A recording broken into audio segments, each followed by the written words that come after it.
Welcome to Pod Crawlers. I am Kelly. I'm Eric, and this is the 35th? 30... I think you're right, yeah. I believe it's the 35th episode. Yeah. We got a regular episode here. Yeah. We did a countdown, well not a countdown, but a list of 13 creepy movie moments leading up to Halloween, which was last Wednesday. And we had a special episode where we talked about personal creepy moments. Yeah, still got the chills over that one. Yeah, that great episode. Listener, if you missed it, it's still on the site, podcrawlers.podshowcreator.com. Also want to remind you listeners that we're starting to remove the older episodes. And I believe this month we're removing the month of April's episode. So next month will probably be May, so if you want those episodes, get them now while you can. If there's a outcry for past episodes, then we'll repost them by request. Any old business? Not that I can think of. We haven't done news in a while. That's true. And I think there's a good reason why. Not a whole lot of news. Well, the movie news recently has been really depressing. It's nothing but remakes and reimagination crap. Yeah, that's true. Hellraiser, Friday the 13th, Scanners, April Fool's Day. Just movies that just need to be left alone. And it just shows how creatively bankrupt Hollywood is. So I think until we have a special episode, I think we're going to forego news for a while. Okay. Okay, this episode, we're going to talk about the Honeymoon Killers, Onibaba, GhostHunters Live, which was a 6-hour live episode of GhostHunters that aired Halloween night, and we watched it mostly on fast forward, but we'll touch on that later on. And I've got a quick book review of John Saul's The Devil's Labyrinth. So, do you want to kick things off with the Honeymoon Killers? Sure. Now, this is a special little black and white movie. But by special, what do you mean? I'm getting there. Okay. It's based on a true story, supposedly. I don't know how loosely or closely based on a true story I think it is. that's true with any movie that's based on a true story. The two main characters, Martha and Ray. Martha is a lonely nurse, a nice, overweight, lonely nurse. Well, I don't know if she's nice, but she's nicely big. At the beginning. Okay. And Ray is basically a con man who courts women and steals their money. Somehow, they fall in love. You think. Maybe. I don't know. And they decide to team up and continue with his schemes, and they kill these women. Yeah, they take it a little bit too far. Well, the thing is, it's not like they team up to take the crime to a new level. Yeah. I think she is obsessed with him. Yes. And she doesn't want him to be out of her sight, basically. So she tags along as his sister. Who moves in with him and his, wife or woman Fiance, friend, right? Yeah. And I really can't remember the first murder. Was it an accident? Do you remember? It was an accident. But then I think they had it in their minds that, hey, or she did at least. I don't think he was all about it. one of the funny things that I just want to touch on real fast, she goes along as his sister, but yet he's, what was he? Was he Italian or Spanish or I don't know. I want to say he was Spanish, but I'm not exactly sure. Spanish, right? And he has this very thick accent, right? And she's this plump white chick, okay? And even though it's in black and white, just by the looks of them, you can tell there's no way these people are related. Right. Well, I think, if I remember correctly, because it's been about a month or so since we've seen this movie, and a month since I did any research on it, I saw a picture of both of them, and it's fairly accurate. Of the real people? Right. If I remember correctly. So, but then again, yeah, I know. You think that it being a commercial movie that they would go for a more pretty couple, but I guess that's the point of the movie, that it's not a pretty couple, it's not a pretty story. And yeah, the first murder, Martha starts to get a little jealous because these women are still after Ray. Mm-hmm. You know, they think that he's really romancing them, and he's going to whisk them off to a faraway place. And all he does is steal their money. Basically. And I believe the first one was actually Martha. Mm-hmm. And the woman, she was actually staying in the room with this woman, and Ray was in another room, and she kept trying to go visit Ray in the middle of the night.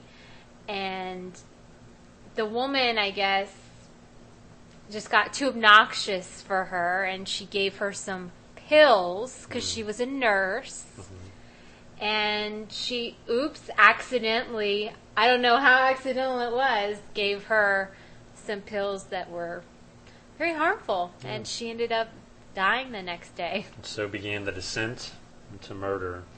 So I've read reviews of this movie prior to watching it, and the general consensus that I got from the reviews was this is a horror movie. I think in some film guides this movie is listed, in the horror section. It's not. No way. It's a crime drama, if anything. It's basically a Lifetime TV movie. I think it's funny. Like, seriously. I know, murder, it's not funny, whatever, blah, blah, blah. You're funny. But the way they portray this... It's a little over the top. It's amusing, okay? And one thing that we failed to mention is there is an incredibly big star in this movie. Well, I don't think... she wasn't a star at the time, right. But 50 years later she became a star. A star to us, and it was actually Doris Roberts. Yeah. And she played the neighbor of Martha. Initially hooked Martha and Ray up. Exactly. And we didn't even realize it at first somehow. Right. And we were looking at the credits and we were like, holy crap. Doris Roberts. So we had to go back and we're like, how did we miss this? Because it looks just like her. I mean... Yeah, younger, but still. Obviously younger, but... When she was only 40. It was just interesting. Yeah. It's not a bad movie. It goes on for a little bit too long for my liking. Oh, yeah. But I was interested in seeing it just by reading the synopsis. But as we were watching, I kind of got a little tired of it. Like, all right, we get the idea. And honestly, the way I feel is that we never quite find out if Ray really did love Martha, or if he was also scamming her. That is true. And I think that's... part of the point. Yeah. Because she's really paranoid. She definitely has self-image issues, or she did, but... And the last murder, the woman has claimed that they're in love, like really in love, and that they had made love, and that she was pregnant with his child. Right. And so that kind of leaves you to think, well, was he really in love with this woman and not Martha, or what? What it boils down to is two fucked up people. Yes, very much so. Moving on to another fucked up relationship. This is a movie from Japan from either the 50s or 60s. I can't remember, and it really doesn't matter. You mean the 20s? Onibaba. And I don't know if it's pronounced like that, but I like to say it. Onibaba. Which, translated into English, means devil woman. According to Wikipedia. So, basic gist of it is, a woman and her daughter-in-law await the return of her son/husband from a war. In the meantime, they kill stray soldiers, strip them of their possessions, then dump their bodies in a deep hole. A friend and fellow soldier of the son-husband returns, alone. He and the daughter-in-law begin an affair that the mother does not approve of. Enter a stranger, a soldier wearing a mask resembling a demon, a mask that is near impossible to remove. Sounds interesting, doesn't it? It does. It's However, it's not. Not so much. It does get interesting near the end, where the masked soldier arrives, and from there it does get a little spooky. Yeah. But you have to get there first. And it's hard to get there. Yeah. It just seemed like they did the same scenes. Like there were maybe 3 core scenes that they kept doing over and over and over again. Yeah. This movie is, I don't know. I really am grasping for nice things to say about the movie. It's filmed really nicely in black and white in the field. The field is really flowing. I have no idea. It sucks. It's a classic. The cover's kind of neat. The cover is kind of neat, yeah. Apparently it's a classic. I think it's on the Internet Movie Database top 100 or something, horror movies or something. Oh, God. Don't know why. You're kidding. One of the most overrated movies probably ever. You watched some of it. I was bored. Yeah. I think I got on my computer and played Spider Solitaire. That's how good the movie was. Yeah. Or I fell asleep or something. I don't know. I don't remember. But I think it took us 2 tries to get through it. Yeah. One of them I might have fallen asleep, and the other one I was just playing on my computer because I was bored. Yeah, very boring. Not a classic that everyone makes it out to be. I agree with you. I think it's overrated. I can't believe it's on the Internet Movie Database's I think it's the top 100 horror movies. I mean, seriously here.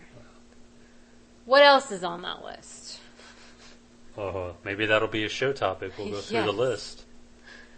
Moving on. Oh, that's obviously not a recommendation, by the way. No. And the Honeymoon Killers. If you're in the mood, I would say you'd have to be in the mood to do Honeymoon Killers. Yeah. But not a recommendation. Nothing to go out and track down. Okay, we're going to move on now to Ghost Hunters Live. Yeah.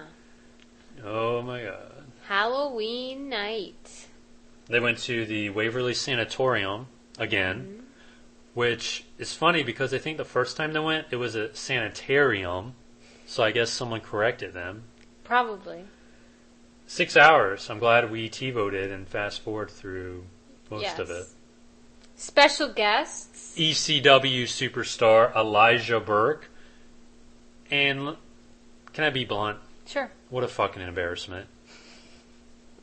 If there are any Elijah Burke fans out there, well, this goes out to the Elijah Burke fan out there. Get a new fucking role model. The guy is a joke.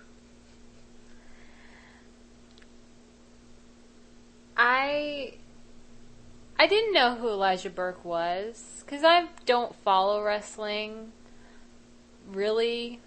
I mean, I watch it because he likes it. I do. A lot. All the older stuff. Let's just clear that up. I do get to see it on occasion. So, I know who a lot of the more famous people are. But hell, last year they had CM Punk. They had CM Punk last who was year. Yeah. Infinitely better than Burke. I was not embarrassed for CM Punk last year. Even when there were a couple of things where I was like, okay, that's retarded. Right. He didn't have cornrows with braids, and his pants kept falling down, and he had to pull them up. And sorry, I'm getting worked up. Not just that, but it's like he couldn't even talk. Right. He kept repeating the same things over and over again. And not even well. Like, parts of sentences he kept saying 5 or 6 times. Well, the thing was, he kept experiencing things that just got him so flustered he couldn't form a coherent sentence. Well, how come he was doing that from the very beginning? Oh, well. No. ECW superstar does not translate into eloquent orator. I know. But I just thought it was a little ridiculous. A little. I hope when they air the reveal show this week that they just edit all of his stuff out. But I doubt they will because they want to cross-promote. Well, one thing that I wanted to bring up about that, we watch Ghost Hunters regularly. Right. And there has rarely been times where I have thought, that didn't really happen. Like when people are trying to experience things. Mm-hmm. Well, everything that Elijah Burke said, I could think in my head, come on. Are you doing this because the people with sci-fi or the people with, ECW or whatever said, well, you're going to be on, so you got to make it seem like things are really happening, even if they're not. Mm-hmm. Fine. Maybe he did experience things. But it was like a 3-year-old. Yeah. It was embarrassing. It was. Like you said. Exactly like you said. It was embarrassing to watch. Every time he was on, well, mostly every time he was on, we fast-forwarded. He's not the only one we fast-forwarded through. They had their Hunt for the Ghost Hunter contest with the 3 finalists. And I think Steve said best that the 3 finalists aren't even serious ghost hunters. They're basically fans of the show. And the only thing they know is from what they've seen on the show. They've done no investigations. And basically, you could tell that he wasn't happy with it. I wasn't happy with it because the 3 finalists were jokes anyway, like Elijah Burke. Well, if they were having a contest for who's the number 1 fan, and who can join them on Halloween, that would have been fine. Perfect. But if this is going to be the next Ghost Hunter, I hope they don't show up on a future episode. Just because you can define what electromagnetic fields are and EVPs, that doesn't make you a ghost hunter. Right. Because any idiot who watches the show, like the finalists, Another thing I wanted to point out is that I know this show's probably fake. And at Ghost Hunters Live, in addition to some previous episodes, things would happen that the Sci-Fi Channel cameraman would not shoot. Yeah. Instead of shooting what the Ghost Hunters were looking at and trying to see, they would shoot the Ghost Hunters' faces looking at something else. Yeah. And case in point, there was a ball that I guess was rolling back and forth or jiggling or something. Yeah. Which I didn't see. But instead of showing the ball the whole time the Ghost Hunters were trying to get the ghost to move it, we were shown the Ghost Hunters and not the ball. That's shitty editing and shitty camera work. That makes me doubt the validity of this show. It was live, so. Well, they do that on the real. They do that on the taped episodes too. Yeah. And I think that's crap. Good things about the show. We found out there's going to be a spin-off series early next year. Ghost Hunters International. Good things. Starring Brian, Donna, and the fantastic, awesomely delicious Andy Andrews. My 3 least favorite ghost hunters of all of them, and now they have their own show. Yay! I thought the reason Andy Andrews disappeared from Ghost Hunters is because people hated his guts. Because he is annoying, and annoying. And a know-it-all. He thinks he's a know-it-all. And another thing I find very amusing is that when he was on, and he wasn't on for that long, it seemed like he and Brian did not get along at all. Mm-hmm. Well, how come now all of a sudden they're starring in the show together? Right. You know? It's like, wait a second here, people. Yeah. So Ghost Hunters Live, if you missed it and you somehow saved it on your TiVo for a rainy day, just delete it. Watch the reveal show. Yeah. I actually am kind of looking forward to the reveal show because when they first went to the Waverly Sanatorium, right. They did have some pretty good supposed evidence. Right. And so I'm just want to know if they found anything this time around. Well, there were experiences like the flashlight or the light coming down the hall towards them, and it seemed to duck into a room, and yet they couldn't find a cause for it, which I still think was a staff member. I agree. But they didn't find they anyone. Skipped over that. They didn't go into that anymore. Yeah, which I'm sure will be edited out of the reveal episode. But like I said, the show's probably BS, but it is entertaining BS. See, I don't know if I think the show's BS. I think some of the things that happen... I think most of the things are, but... Yeah. Moving on to a book review that I read, and I hope no one else reads. The Devil's Labyrinth, written by John Saul. Why would you read a John Saul book? You know what? Every time I think about this book, I ask that same question.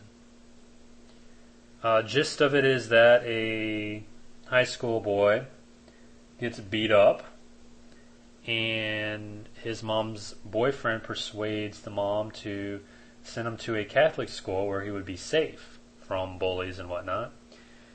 Well, he's basically thrown into some kind of plot that is hatched by an exorcist who teaches there or something. It's really a stupid idea, and it's a sorry execution. The book, it does move along fairly quickly, but it's just totally outlandish. And yeah, why read a John Saul book? I can think of better things to read. And I've read maybe 4 or 5, maybe 6 John Saul books in my life, and that's enough for me.